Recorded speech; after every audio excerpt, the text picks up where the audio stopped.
सबु दर्शक बंधु मानक मोर नमस्कार। करमा बाईर माता पिता कृष्ण भक्त थिले। सेमाने सबुदिन कृष्ण को भोग लगे सारा पर खाऊथिले। करमा एसबू देखुथिला। हठात ता बापा माँ तीर्थ को बाहरिले। करमा को कहले तू सबुदिन कृष्ण को पाखरे भोग लगाइबु। करमा खेचुड़ी प्रस्तुत करी कृष्ण को पाखरे भोग लगेला। थर को थर आसी देखुथाए खेचुड़ी जेमिति कि सेमिति गोटे भी दाना कमु न थाए। एही भली भाबरे संध्या होई गला। करमा आसिकी बसिकी कहिला प्रभु मो माँ तो खेचुड़ी प्रस्तुत करती आपण तो खाई दियंती। मो खेचुड़ी को आपण को भल लगुनी आपण कौन पाई खाऊ नाहांती। एहा कही करमा जोर जोरे कांदिला। कृष्ण को मन तरली गला। कृष्ण कहले परदा ढांकी दियो। तापरे करमा परदा ढांकी देला। किछि समय पर आसी देखे खेचुड़ी सब सरी जाइछि।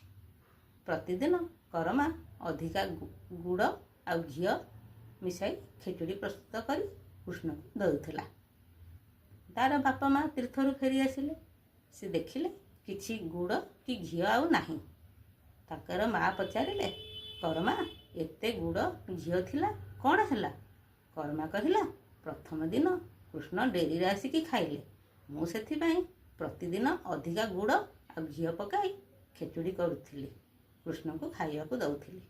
तार बापा माँ किछि बुझी पारिलेनी। आश्चर्य होइकी अनैले।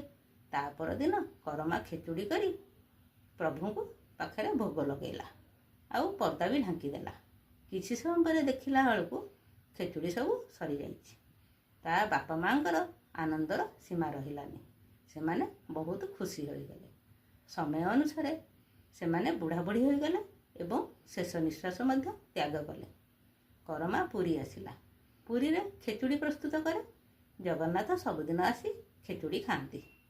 करमा भी बुढ़ी होइगला एवं तार शेष निश्वास त्याग कला। जगन्नाथ बहुत कांदिले। मंदिर रे भोग भी ग्रहण कले नहीं। एही कथा राजांक कान रे पहुँचिला। राजा सब बुझासुझा करला परे तापरे कहिले जगन्नाथ को पाखरे सबुदिन खेचुड़ी भोग हब। सेही खेचुड़ीर नाम हब करमा खेचुड़ी। आज जाए से प्रथा भी चली आसी। जय जगन्नाथ।